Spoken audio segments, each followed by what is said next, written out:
வணக்கம். Crime report நிகழ்ச்சிக்காக நான் சரவணன் சுப்பையா. இந்த வாரம் குழந்தைகளை மையமாக வைத்து நடக்கும் குற்றங்களை பற்றித்தான் நாம் பார்க்க போகிறோம்.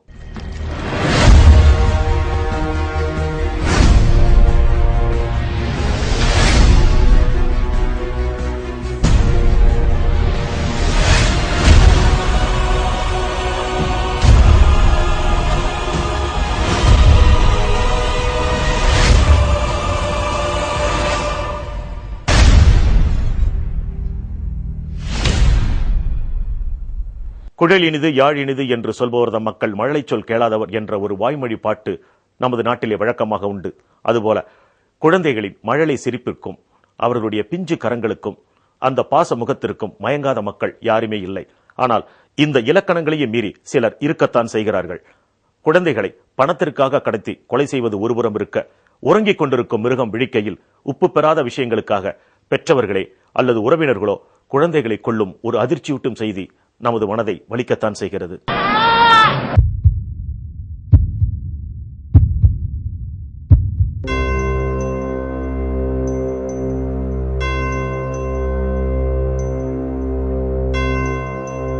சமீபத்தில் நடந்த சில சம்பவங்கள். சென்னைவாசி கோமதி ராஜேஷ் அவர்களின் செல்லப்பிள்ளை கோகுல்.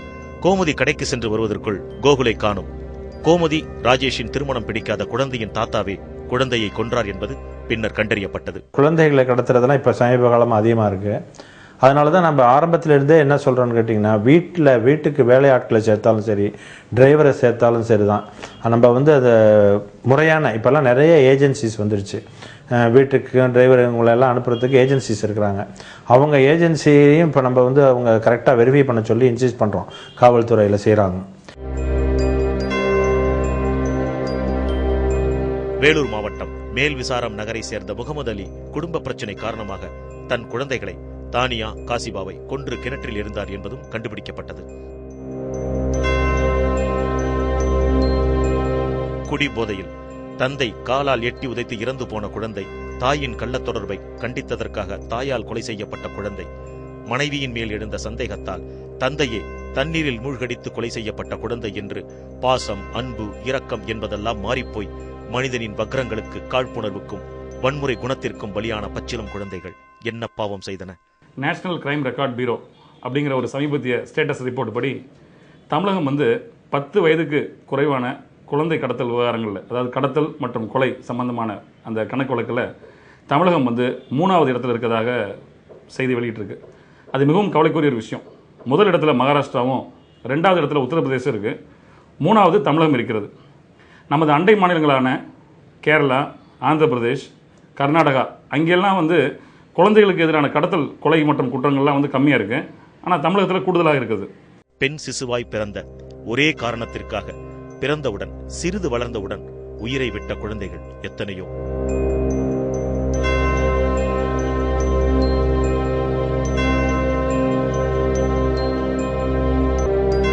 ரெண்டு பொட்டை பிள்ளைக்கு செஞ்சாவே போதாதா அப்படின்னாங்க. எனக்கு கொல்றதுக்கு மனசு வரல. அவ்வளோ எனக்கு கஷ்டமாக இருந்துச்சு. அந்த குழந்தை கொல்லணும்னு பிறந்துச்சோ என்னன்னு தெரியல, அவ்வளோ அழகாக பிறந்துச்சு, சூப்பராக. அப்புறம் விடியகாலம் 4 மணிக்கு வீட்டிலே தான் பிறந்துச்சு. ஆஸ்பத்திரிக்கெலாம் போகல, வீட்லேயே பிறந்துச்சு. ஆனால் சில அக்கம் பக்கத்தில் வரீங்க போய் புயல தண்ணி காசிக்கு ஊற்றி கொண்டு போடு அப்படின்னாங்க. எனக்கு ஊற்றுறதுக்கு மனசு வரல. அப்படியே கடவுளை வேண்டிக்கிட்டு புயல் தண்ணி காசிக்கு ஒரே பாலடை தான் ஊற்றினேன். அதுக்கு உயிர் போகவே இல்லை. இப்போ சாயங்காலம் எனக்கு குழந்தை பிறந்து 4 மணிக்கு பிறந்துச்சு. காப்பி வாங்கி கொடுத்தாங்க, குடிச்சிட்டு படுத்தேன். பக்கத்தில் தான் படுக்க வச்சுருந்தேன். 4 மணி வரைக்கும் உயிரே போகலை. அப்புறமா தான் எனக்கு பார்க்க பருதமாக போயிடுச்சு. நம்ம அநியாயமாக ஒரு உயிரை கொண்டுக்கிட்டோமே அப்படின்னு சொல்லிட்டு எனக்கு வேதனையாக இருந்துச்சு. அப்புறமேல எங்கள் அம்மாட்ட, அம்மா செஞ்ச பாவத்தே செஞ்சேன், சக்கரை தண்ணி வச்சு ஊற்றுமா, பொழைச்சிட்டு போகுது, செத்தா சாகுதோ, இன்னும் சக்கரை தண்ணி ஊற்றுமா அப்படின்னு சொல்லி என் கையில் எடுத்து கொடுத்து எங்கள் அம்மா எடுத்து சக்கரை தண்ணி கரைச்சி ஊற்றினாங்க. எங்கள் அம்மா கையில் உயிர் போயிடுச்சு. போச்சுட்டோம், வீட்டுக்கு பின்னாலே போச்சுட்டோம். அம்மா தான் போச்சாங்க, நான் கூட கண்ணில் கூட பார்க்கல. புயல தண்ணி ஊற்றி உயிர் விட்டு தான் பார்த்தேன். அதோட அம்மா போச்சிருமா அப்படின்ட்டேன். எங்கள் வீட்டுக்கு பின்னால் தான் போச்சாங்க. போச்சு. அது மறுபடியெல்லாம் மருதான செடி அது மேலே வச்சு பூஞ்செடி வச்சு அதெல்லாம் இங்கே இருக்குதுன்னு இந்த 7 வருஷம் இப்போ சாலினியே புயல் நடக்குது. அதுக்கு அது பிறந்தா கூட 10-12 வயசு இருக்கும்.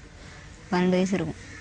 பெற்றோரே இப்படி துடிக்க குழந்தைகளை கொல்லும் பொழுது மற்றவர்கள் பணத்திற்காக கடத்துவதும் பின் கொலை செய்வதும் ஆச்சரியமானதாக இங்கு பார்க்கப்படவில்லை.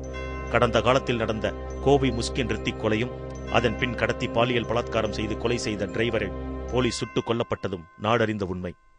குழந்தைகளுக்கு எதிராக அவங்க வந்து நடக்கக்கூடிய பாலியல் ரீதியான கடத்தல் சம்பவங்களில் மிக முக்கியமாக பார்க்க வேண்டியது, அந்த குழந்தைக்கு ஏற்படுற அந்த விஷயங்கள் எல்லாமே யாரால் ஏற்படுதுன்னா, அந்த குழந்தைக்கு தெரிஞ்ச அவங்களுடைய பழக்க வழக்கத்தில், சுற்று வட்டாரத்தில் முன்னே அறிமுகம் இருக்கிற நபர்களால் தான் பெரும்பான்மையான கடத்தல்களும் அந்த பாலியல் ரீதியான தாக்குதலும் ஏற்படுது.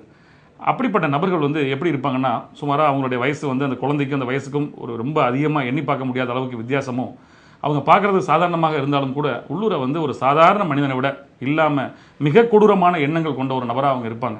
வெளிப்பார்வைக்கு எதுவும் தெரியாது. அவங்க பழகும்போது கூட ஏதோ குழந்தை வந்து பேசிட்டு இருக்கு அப்படின்னு நினைப்பாங்க.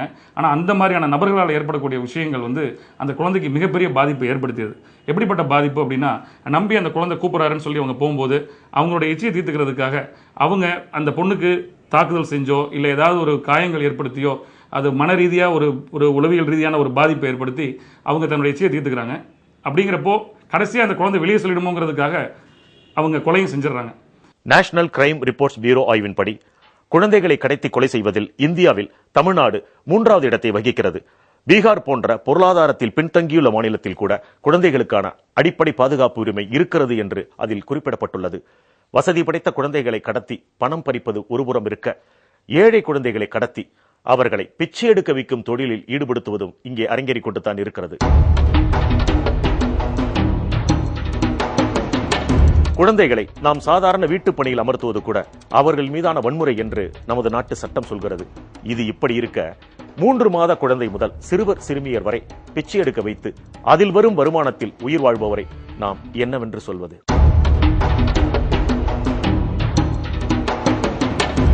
ஒவ்வொரு நகரின் பேருந்து நிலையங்கள், ரயில் நிலையங்கள், கடைவீதிகள் போன்றவற்றில் ஏதோ ஒரு குழந்தையுடன் பரட்டை தலையும் அழுக்குமாய் பிச்சை எடுப்பவர்கள் வறுமைக்காக பிச்சை எடுக்கிறார்கள் என்று எண்ணாதீர்கள். பிச்சை எடுக்க பயன்படுத்தப்படும் ஒவ்வொரு குழந்தையின் வாழ்வுரிமையும் இங்கே தகர்த்தப்பட்டே இந்த பிச்சை தொழிலுக்குள் கொண்டு வரப்படுகிறார்கள். குழந்தைகள் விரும்பி தான் பிச்சை எடுக்க போகணும் அப்படின்னு சொல்லிட்டு வராங்களா அப்படின்னு பார்த்தீங்கன்னா அப்படி இருக்கிறது இல்லை. ஏன்னா பெரியோர்களோட வழிகாட்டுதல், பெரியோர்கள் வந்து குழந்தைகளை வந்து எனக்கு வருமானம் வேணும், நீ போய் இந்த இதை செய்துட்டு வா, இல்லைன்னா அந்த பொருள் எனக்கு வேணும், நீ இந்த பணம் சேகரிச்சுக்கிட்டு வா அப்படின்னு சொல்லி குழந்தைகளை அவங்க வந்து மோட்டிவேட் பண்ணி அங்கேருந்து விரட்டுறதுனால தான் குழந்தைகள் அந்த பகுதிக்கு தள்ளப்படுறாங்க, பிச்சை அப்படின்ற அந்த தொழிலுக்கு. அதனால் குழந்தைகளை விரும்பி என்னைக்கும் எந்த தனக்கு வேண்டிய ஒரு தற்காப்பு இல்லாத சூழ்நிலைகளை என்னைக்கும் உருவாக்கிக்கிறது இல்லை. அதனால குழந்தைகள் வந்து தள்ளப்படுறாங்க, எப்பயுமே அவர்கள் கொடுமைப்படுத்தப்படுறார்கள், அவங்க அவமதிக்கப்படுறாங்க. இதெல்லாம் அவர்களுக்கு ஏற்படுற பெரிய கொடுமை. சிலர் தன் சொந்த குழந்தையை வைத்தே பிச்சை எடுக்கிறார்கள். சிலர் வாடகைக்கு குழந்தையை வாங்கி பிச்சை எடுக்கிறார்கள். சொந்த குழந்தையோ, கடத்தி வரப்பட்ட குழந்தையோ, அல்லது மருத்துவமனையில் இருந்து திருடி வரப்பட்ட குழந்தையோ வளர்ந்தவுடன் தனியாக தட்டேந்தி பிச்சை தொழிலுக்குள் தள்ளப்படுகிறார்கள். அந்த குழந்தைக்கு அரைக்கால் வயிறு உணவு கொடுத்து அரை மயக்கத்திலேயே வைத்து பிச்சை எடுக்க வைப்பார்கள். குழந்தைகள் வந்து குற்றவாளிகள் பயன்படுத்துறது, சமூக விரோதிகள் பயன்படுத்துகிற குழந்தைகள்லாம் பார்த்தீங்கன்னா பெற்றோரால் புறக்கணிக்கப்பட்ட பெற்றோர்கள் வந்து பிரிஞ்சிருப்பாங்க. கணவன் சரியில்லைன்னு மனைவி பிரிஞ்சிருப்பாங்க. கணவன் குடிகாரராக இருந்துன்னு விட்டுட்டு வந்த மனைவியாக இருக்கும். குழந்தையை பராமரிக்க முடியாமல் விட்டுருப்பாங்க. அது வேலைக்கு போய் எங்கேயாச்சும் கஷ்டப்பட்டு இந்த மாதிரி வந்திருப்பாங்க. இல்லைன்னா 2 பேருமே டைவர்ஸ் ஆகி பிரிஞ்சு போயிருப்பாங்க, இந்த குழந்தையை கவனிக்காமல் விட்டுருப்பாங்க. இல்லை, அந்த மாதிரி பெற்றோருடைய கவனக்குறைவு, சரியான பராமரிப்பு இல்லாத குழந்தைகள் தான் தவறான வழிக்கு தள்ளப்படுகிறார். இல்ல, குழந்தைகள் தானாகவே வந்து பிச்சை எடுப்பது அப்படின்னு சொல்றதை நான் வந்து ஏற்றுக்கொள்வது கிடையாது. இன்றைக்கு பெரும்பாலான சிக்னல் பக்கத்துல எல்லாம் நீங்க பார்த்தீங்கன்னா, யாராவது ஒரு பெண்மணி தன்னுடைய குழந்தையை அப்படியே கையில வச்சுக்கிட்டு அல்லது தொட்டில் மாதிரி கட்டி அதுல குழந்தைகளை வச்சுட்டு பிச்சை எடுப்பாங்க. அல்லது ஒரு ஏஜென்ட் ஒருத்தர் இருப்பார், அவர் ஒரு 4 குழந்தைகளை அனுப்பி பிச்சை கேட்க சொல்வார். அது பிச்சை கேட்பது என்பது ஒரு தொழிலாக மாறி வருகிறது. அதற்கு காரணமாக இருக்கிற பெரியவர்கள் மீது கட்டாயமாக நாம் நடவடிக்கை எடுக்கத்தான் வேண்டும். ஏனென்றால் இன்றைக்கு வந்து பிச்சை பெறுவதை, அதை தொழிலாக நடத்துவதை தடை செய்து சட்டம் இருக்கிறது. அந்த சட்டத்தின் அடிப்படையிலே இந்த நபர்கள், ஏஜென்ட்டுகள் கைது செய்யப்பட வேண்டியவர்கள். ஆனால் அதே சமயத்தில் இந்த குழந்தைங்க இருக்காங்க பாருங்க, அவங்களை கைது செய்து அடைப்பது, சிறையில் அடைப்பது அப்படிங்கிறதெல்லாம் சாத்தியமே கிடையாது. ஏன்னா குழந்தைகள் வந்து சீர்திருத்த பள்ளிக்கு அனுப்பப்பட்டு அவர்களுக்கு கல்வியும் தொழிற்பயிற்சியும் கொடுக்கப்பட்டு பிச்சை தொழில் செய்வது தவறு என்பது வலியுறுத்தப்படும்.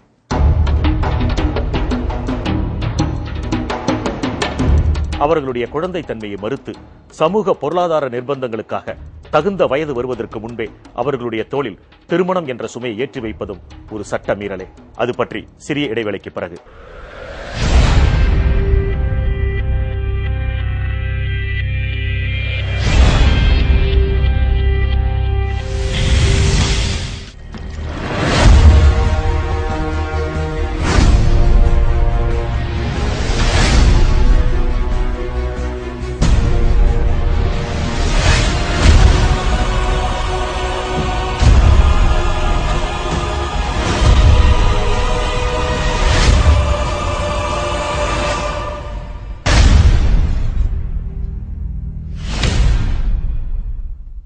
குழந்தைகளை கடத்துவதோ, பிச்சை எடுக்க வைப்பதோ அல்லது கொலை செய்வதோ இவை மட்டும்தான் குற்றமா?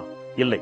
அவர்களுடைய குழந்தை தன்மையை மறுத்து சமூக பொருளாதார நிர்பந்தங்களுக்காக தகுந்த வயது வருவதற்கு முன்பே அவர்களுடைய தோளில் திருமணம் என்ற சுமையை ஏற்றி வைப்பதும் ஒரு சட்ட மீறலே.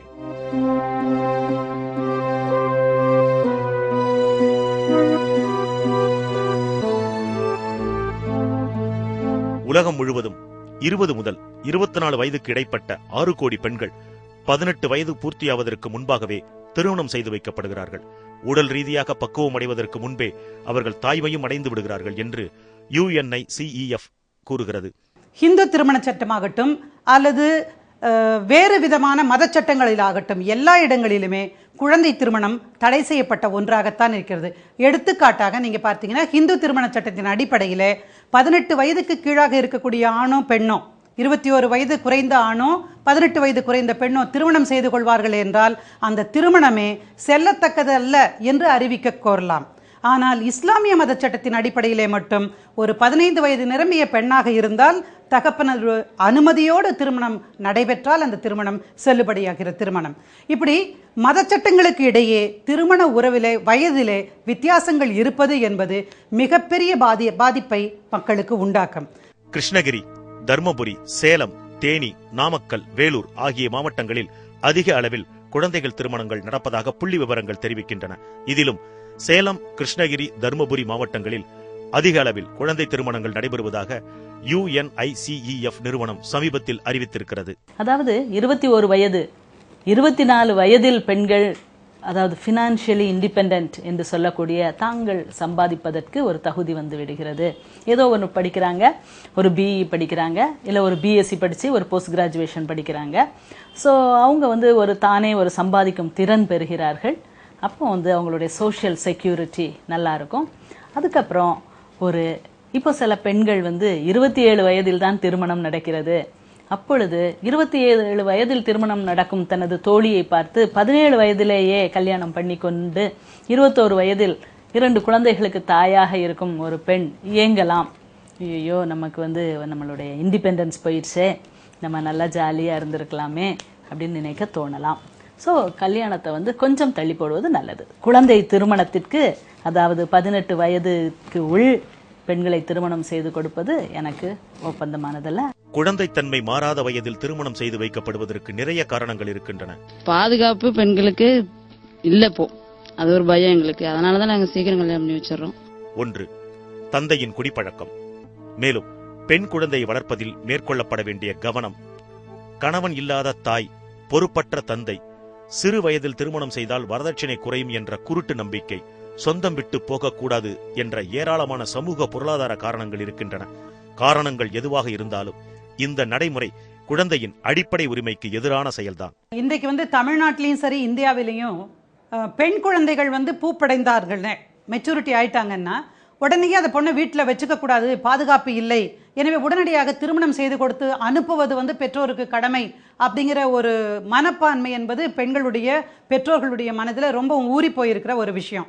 பெண்ணை வந்து பெற்றவர்கள் யாருமே என்ன நினைக்கணும்னா கல்வி கொடுக்கணும், மேலே படிக்க வச்சுட்டு அவங்கள ஒரு வேலைக்கு அனுப்பணும் அப்படிங்கிற சிந்தனை இல்லாமல் 15 வயசு ஆனால் போதும் உடனே கல்யாணம் கட்டி கொடுத்துடலாம் அப்படின்னு நினைக்கிற ஒரு தப்பான சிந்தனை இதற்கு ஒரு அடிப்படையான காரணமாக இருக்கிறது. இன்னும் சில சமூகங்களில் என்னன்னு கேட்டிங்கன்னா, இந்த குழந்தை வந்து கொஞ்சம் வளர்ந்து பெருசானா வேறு யாராவது காதலிச்சாலோ அல்லது வேறு ஏதாவது ஒரு வகையில் ஒரு தொடர்பு ஏற்பட்டாலோ அந்த பெண் திருமணத்திற்கு குடும்பத்தை தவிர்த்த வேறு இடங்களிலே போய் விழுந்துவிடும் அப்படிங்கிற அச்சம் இருப்பதனால அவர்கள் வந்து சின்ன வயசுலேயே வந்து திருமணம் செய்ய வேண்டும் அப்படின்னு நினைக்கிறாங்க. அப்புறம் இன்னொரு முக்கியமான காரணம், தன்னுடைய சொத்து வெளியே போயிடக்கூடாது, ஒன்றுக்குள்ளே ஒன்று கொடுத்துக்கணும். தாய்மாமன் இருக்காரு, 15 வயசு ஆயிடுச்சு, அந்த பொண்ணு வந்து மெச்சூர் ஆயிட்டாங்க, உடனே அந்த தாய்மாமனுக்கு கல்யாணம் பண்ணி கொடுக்கணும் அப்படின்னு நினைக்கிறாங்க. ஆக இந்த மாதிரியான காரணங்கள் தான் உண்மையில குழந்தை திருமணத்திற்கு அடிப்படை. இதற்கெல்லாம் அரசு என்ன செய்கிறது என்ற ஒரு வினா நமக்குள் எழும். அரசாங்கம் இந்த விஷயத்தில் உண்மையிலேயே செயல்படுகிறது. அடித்தளத்திலிருந்து பிரச்சனையை தீர்க்க வேண்டும் என்பதில் உறுதியாக இருக்கிறது. கீழிருந்து மேல் வரை அரசு இயந்திரம் இந்த விஷயத்தில் கவனத்துடன் இருக்கிறது. அங்கன்வாடி ஊழியர்கள் மூலம் விழிப்புணர்வு கொண்டு வருவதிலிருந்து UNICEF உதவியுடன் ஒருங்கிணைந்த குழந்தைகள் பாதுகாப்பு திட்டம், மாவட்ட வட்டார ஒன்றிய குழுக்கள், குழந்தைகள் பாராளுமன்றம், வளரினம் குழந்தைகள் குழு, சுய உதவி குழுக்கள் என்று எல்லா மட்டத்திலும் இது குறித்து விழிப்புணர்வை சேலம், தருமபுரி போன்ற பகுதிகளில் அரசு தீவிரமாக செயல்படுத்தி வருகிறது. 18 முடிஞ்சுதான் கல்யாணம் பண்ணோம், அதுக்கு முன்ன கல்யாணம் பண்ணா நாங்க பிடிச்சி ஸ்டேஷன்ல படிச்சிருவோம் அப்படின்னு சொல்லி இப்ப அங்கங்கே நிறுத்தின வாட்டி இப்போ ஓரளவுக்கு இங்க அந்த கல்யாணம் கொஞ்சம் தடைப்பட்டு நின்று இப்போ அந்த 18 முடிச்சு கல்யாணம் கொடுத்துக்கிட்டு இருக்கிறாங்க. ஸ்கூல் பசங்களோ மற்றவங்களோ ஒரு பொண்ணை பார்த்து காதலிக்கிறாங்க, கல்யாணம் பண்ணிக்கலாம் அப்படின்னு நினைக்கிறாங்க. நாங்கள் இருந்துட்டு அப்படிலாம் செய்கிறது தவறு. 18 வயசுக்கு மேலே பெண்ணும் 21 வயசுக்கு மேலே ஆணும் கல்யாணம் பண்ணிக்கிறது நல்லது. பானாபுரம் ஊராட்சியில் 18 வயதுக்கு உட்பட்ட பெண் குழந்தைகள் திருமணம் நடக்கக்கூடாது, அப்படி நடக்க இருப்பின் கண்டறிந்து அவர்களுக்கு அறிவுறுத்தப்பட்டு தடுத்து நிறுத்த வேண்டும் என்ற நோக்கத்துடனும் இந்த பலகை வைக்கப்பட்டுள்ளது. இனி வரும் காலங்களில் 18 வயதுக்கு உட்பட்ட பெண் குழந்தைகளுக்கு திருமணம் நடைபெறக்கூடாது என்று மக்களுக்கு விழிப்புணர்வு கொடுக்கப்பட்டுள்ளது. ஒரு பொண்ணு எங்க கிட்ட சொல்றா, அக்கா நீங்க இப்ப எனக்கு மேரேஜ் நடக்க போகுது, நீங்க தடுத்ததை நிறுத்தணும் அப்படின்னு சொல்லும்போது நாங்க சீக்கிரட்டா எங்க ஆபீஸ்க்கு நாங்க இன்ஃபார்ம் பண்ணிடுவோம். அப்ப அவங்க மூலியமாவும் தடுத்து நிறுத்திடுவாங்க. இந்த மாதிரி நடக்குது, இந்த இடத்துல நடக்குது இந்த கல்யாணம் அப்படிங்கும்போது அப்ப தடுத்து நிறுத்தி அந்த பொண்ணு மறுபடியும் படிப்பு கண்டினியூ பண்ணிட்டு இருக்கா. நம் நாட்டில் சட்டப்படியான திருமண வயதாக பெண்ணுக்கு 18, ஆணுக்கு 21 என்று அறிவித்திருக்கிறார்கள். குழந்தை தன்மை மாறாத வயதில் திருமணம் செய்து வைக்கும் போது உடல் ரீதியான, மன ரீதியான, உளவியல் ரீதியான பாதிப்பும், கருப்பை முழுமையாக வளர்ச்சி அடையாததால் குழந்தை பேரின் போது தாயின் மரணமும், சிசுவின் மரணமும், தாயின் போஷாக்கும், இரத்தச் சோகையும், திருமண வாழ்வில் கசப்பும், பிறக்கும் குழந்தைகள் உடல் ஊனம் என்று இதன் பாதிப்பு அடுக்கடுக்காய் இருக்கிறது. அதனால் இளம் வயதில் திருமணம் செய்து வைப்பதை விழிப்புணர்வோடு நாம் தவிர்க்க வேண்டும். குழந்தைகள் நமது நாட்டின் சொத்து, இந்த தேசத்தின் எதிர்காலம். அவர்களை தகுந்த முறையில் பாதுகாப்பாக வளர்த்து மனித வளமாக மாற்ற வேண்டியது இந்த சமுதாயத்தின் கடமை மட்டுமல்ல, நம் தனி ஒவ்வொரு மனிதனின் கடமையும் கூட. சித்தர்களும் மகான்களும் மகாத்மாக்களும் பிறந்த இந்த மண்ணில் சிசு கொலை என்பதும் சிறார்கள் வதை என்பதும் நாம் ஒவ்வொருவரும் வெட்கப்பட வேண்டிய, வேதனைப்பட வேண்டிய ஒரு விஷயம். ஒரு பெண் தன்னுடைய கற்பை காப்பாற்றிக் கொள்ளும் முயற்சியில் தன்னுடைய கூரிய நகங்களையும் தன் பற்களையும் பயன்படுத்துவதில் தவறில்லை என்று சொன்ன மகாத்மாவின் கூற்று நியாயம் என்றால், இது போன்ற சிறார் வதைகளில் ஈடுபடுபவரை என்ன செய்ய வேண்டும் என்பதை நமது சட்டம்தான் சொல்ல வேண்டும். ஒரு பெண் மேஜராவது என்பது பருவநிலை மாற்றம் மட்டுமே கிடையாது. வயது என்கிற ரீதியிலே 18 வயது பூர்த்தியாகிற பொழுதுதான் ஒரு பெண் திருமணத்திற்கு தகுதியுடையவளாகிறாள். அதே போல ஒரு ஆண் 21 வயது நிரம்பியராக இருக்க வேண்டும். அதற்கு குறைவான அனைத்து திருமணங்களும் குழந்தை திருமணங்கள் என்றுதான் சொல்லப்படும். இன்றைக்கு சர்வதேச பிரகடனத்தின் அடிப்படையில் இந்த 12 வயசு 15 வயசு தான் குழந்தை அப்படிங்கிற கட்டாயமெல்லாம் கிடையாது. இன்றைக்கு 18 வயதிற்கு கீழான அனைவரும் குழந்தைகளே என்று சட்டம் ஏற்றுக்கொண்டு விட்டது. ஏன்னா நம்ம we are signatories to the UN convention. அதனால் ஐக்கிய நாடுகள் ஸ்தாபனத்தின் அந்த பிரகடனத்திலே நாம் கையெழுத்திட்டிருப்பதால் நம்முடைய நாட்டின் அடிப்படையிலேயும் 18 வயதுக்கு கீழான அனைவரும் குழந்தைகள் என்று கொள்ள வேண்டும். அப்படியானால் அந்த 18 வயதுக்கு கீழே இருக்கக்கூடிய குழந்தைகளுக்கு திருமணம் நடைபெற்றால் குழந்தை திருமண சட்டத்தின் அடிப்படையிலே அவர்கள் கைது செய்யப்படுவார்கள், நடவடிக்கை மேற்கொள்ளப்படும். குழந்தைகளின் அடிப்படை உரிமைகளை மறுத்து ஏதோ ஒரு காரணத்திற்காக இளம் வயதிலேயே அவர்களுக்கு திருமணம் செய்து வைப்பதும் குழந்தைகளின் உரிமைகளை சுரண்டும் ஒரு சட்ட மீறலே.